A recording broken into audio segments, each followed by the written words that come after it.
Assalamualaikum warahmatullahi wabarakatuh. Hello everyone. Previously, my name is Dadan Firmansyah with MVM 2341176. I'm a student of the University Teknokrat Indonesia from the Faculty of Economy and Business. Here, I will review a little of the learning material that I have learned, namely the sampling in research methodology. For more details, see the video. Sample. A sample in a study is a portion of the population that is selected to represent the entire population in a study. The use of samples aims to obtain relevant and representative data without having to research the entire population, so that the research process becomes more efficient in terms of time, cost, and effort.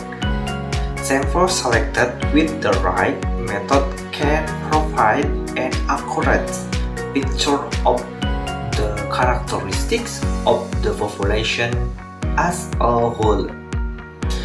Definition of sampling.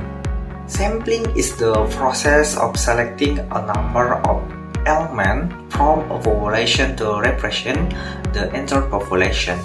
A good sample should be representative, meaning it accurately reflects the characteristics of the population. The sampling purpose. 1. Save time and cost. Researching the entire population is often impractical and time-consuming and expensive. With samples, it can save time and cost. Number 2. Get more accurate data. Several samples allow for more thorough data collection, so that the result of the research can get accurate and clear data. Number 3. Allow generalization. The result of the sample research can be applied to a large population. Sampling method. In general, sampling method are divided into two main categories. Giochianto 2008. There are two sampling methods, namely, number 1, probability-based sampling, or random selection, and number 2, non-probability sampling, or non-random selection. Number 1, probability-based sampling method. First, simple random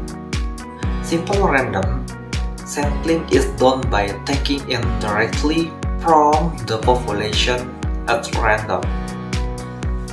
The second, random complex. The method of sampling complex random can be in the form of A.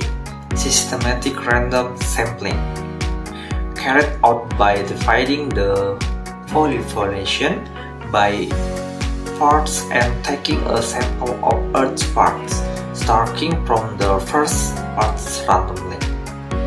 B. Cluster sampling, carried out by dividing the population into several groups. C. Stratified sampling is done by dividing the population into several subpopulations or strata, and then simple random sampling can be done within each strata. Strata can be of certain characteristics. D. And double sampling is carried out by collecting sample based on exciting sample, and from the information obtained is used to take the next sample. Number 2, non-probability based sampling method. The first, confined sampling, which is the confined sampling of samples by choosing free samples at the direction of the research. Second, purposive sampling, which is carried out by taking population samples based on certain criteria.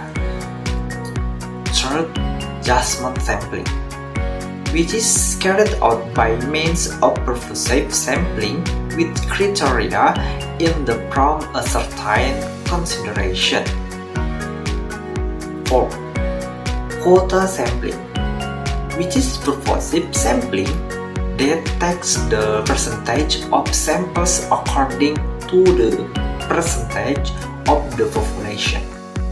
Fifth, snowball sampling, which is carried out by collection samples from respondents from a network's reference, for example, through news group on the internet.